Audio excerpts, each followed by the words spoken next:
Hey guys, welcome to the level 1 body comp assessment, where we are going to quickly talk through do's and don'ts, or things to be aware of. So number 1, first thing to do is have a tape measure and a pen.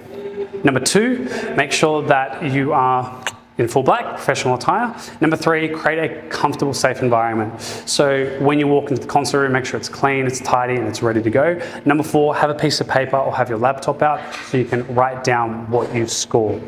Number 5, make sure the scales are working, camera's ready to go so you can take photos and get started.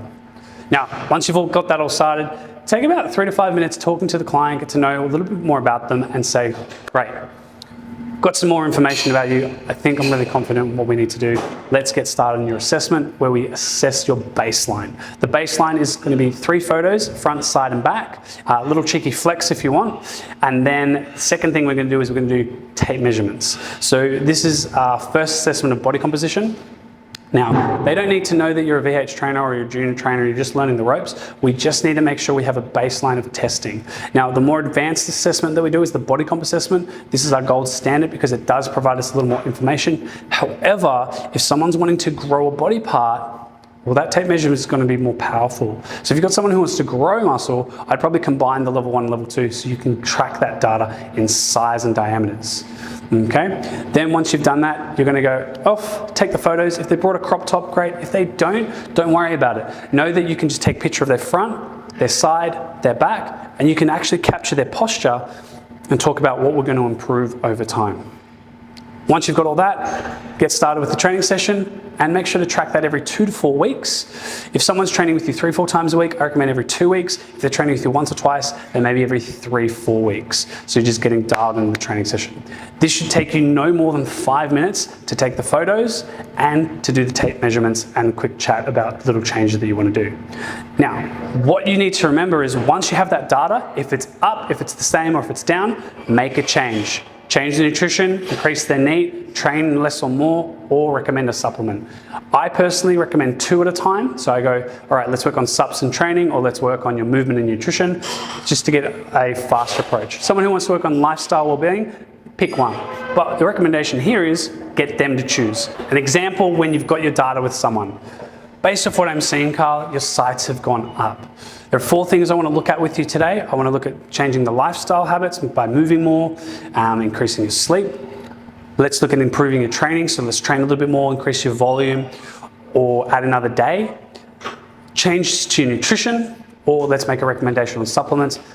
From what we've talked about, I think sleep's a big one for you, so we could be recommending magnesium, but let me know what your thoughts are. What would you like to do? And they might say, let's work on the lifestyle. Okay, well, let's work on that nighttime routine and maybe do a 20-minute walk at the end of the day just to clear your head. So that'll increase caloric outputs, they burn a little bit of fat, but also clears their mind so they get into a deeper state of sleep quicker. Enjoy. Hey guys, welcome to the Body Comp Level 1 Assessment Test. This is with myself and Eddie. We're going to take you through the positions that you need to work on with people and the cues that you need to look out for and some little tips to help you if you get stuck with the assessment. So what we're working on is chest, waist, hip, quad, calf, bicep. Some do the throat, just a little bit like this. We're not looking to do that. That's why we don't have it in our assessment. So when we're assessing and measuring from the nipple line, make sure to not be in front of them. Okay, you can either work from the side or behind. I personally like behind me because it avoids you getting hit. Because if I say lift your arms up, sometimes people whack me in the face. So haven't had it yet, but I've seen it, which is funny. Not to have it happen to you. So before you get started with the tape measurement, get them to take their shirt off. The ladies, bras, crop tops should be kept on, okay? And short shorts or underwear. So preferably I recommend people just wear swimwear, because bikinis or Speedos or board shorts, and I just get them to pull it up for consistency. And you want to be able to use the same piece of clothing every time. So not always changing.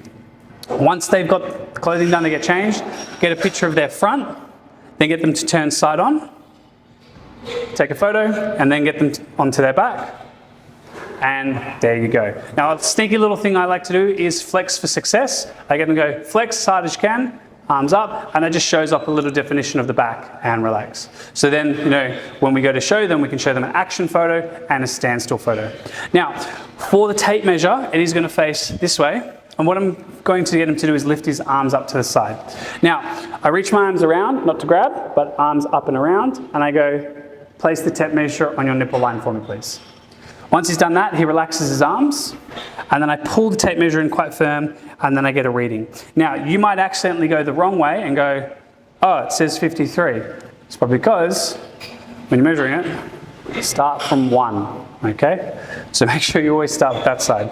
Once you've done the chest, then you come down to the waistline, belly button, line that up with your belly button for me. So they're doing it consistently. Take a big breath in, exhale. Really suck that stomach in and then pull tight. We get 76.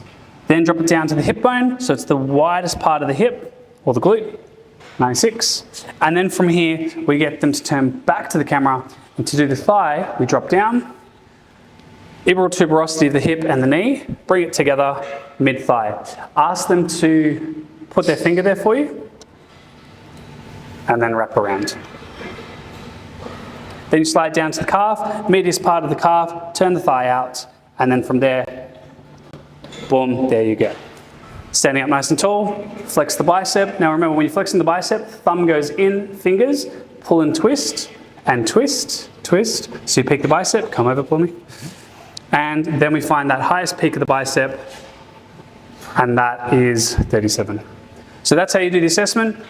What you do from there is obviously write it down, and then get the average of those numbers, and that gives you the average that you're looking for, so you can see changes in the body comp. So if the goal is to build size in the arms, program for a little more arms, you should see that sight go up. If you're looking to dial in the waist, work on the nutrition, work on the posture, see the waist dial down. So you can make little changes in their nutrition and their body comp and their training to have an effect on body composition and tape measurements.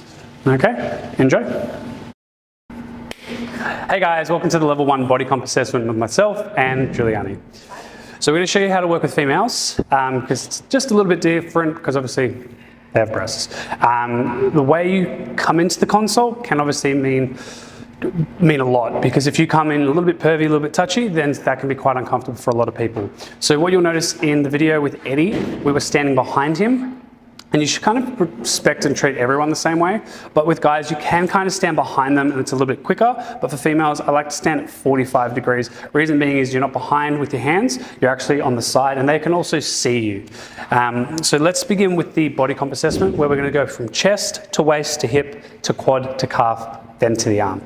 Okay, so to start with, arms up. Now, if Giuliani was her first time, I get her arms up, and I would actually go, what we're going to do, Giuliani, is we're actually going to start with your bicep first, so she can actually see what I'm doing. I get her to flex her arm like so, pull the wrist in nice and tight, and then I'll get the tape measure starting from the 1.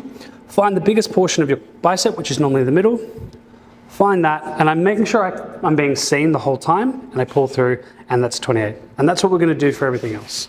They would nod, acknowledge, they might say, oh, it's a bit uncomfortable, and then you could ask, well, how should we do your body comp assessment? How should we track the data? And they might come up with another idea. But maybe you don't do the chest, maybe you just do the waist, the hip, the quad, the calf, and the bicep, and over time, as you build that confidence, they may start to work on the chest as well, also known as the bust. Okay, but Giuliani's happy? Yeah. Awesome. Let's go into the chest, where we're going to bring arms up. Now I'm going to go arms up and around. I'm really extending my arms here, and I wrap around. Can you place that in line with your nipple line for me? Beautiful. Then she relaxes her arms. I pull it in nice and tight, and I get my reading. Boom, 90. Then we bring it down to the waist. Pull it to your belly button for me. For consistency, same landmark. Take a big breath in, relax the arms, and exhale, pull it in. And then I get the sight there as well. Drop down to the knee, still on the side of us, you can still see me. Find the biggest portion of the glute. Good thing is from the side you can see it. If you can't, ask them to lift their shirt up slightly. Pull that up for me, thank you very much. And then we see it, beautiful, and pull it in. Then for the quad, she goes feet apart. So we can measure the quad, knee and hip. She marks the sight for me, just to make it easier. And then we pull across, relax the arm, and then we get the quad. Same thing for the calf, bring it all the way down, turn the foot out 45 degrees, biggest portion of the calf, pull it across, and there you go. And that's it. Now, once you've done the girth measurements, you should already have the photos, but if you haven't, now's a good time to go, cool. The next thing we're going to do is body comp photos, and the reason for that is just to look at your posture, how you're looking as well. So if you're happy, you've brought your bikini or you brought crop tops, short shorts, then let's take photos. If you haven't, take photos as they are, and the photos will be front, so front on, facing, and then you'll get them to turn side on. Use your camera or one of the cameras we have, boom, boom, and then turn back and side on. Make sure a little consistency, feet together, so you're always getting the same consistency with the body comp poses.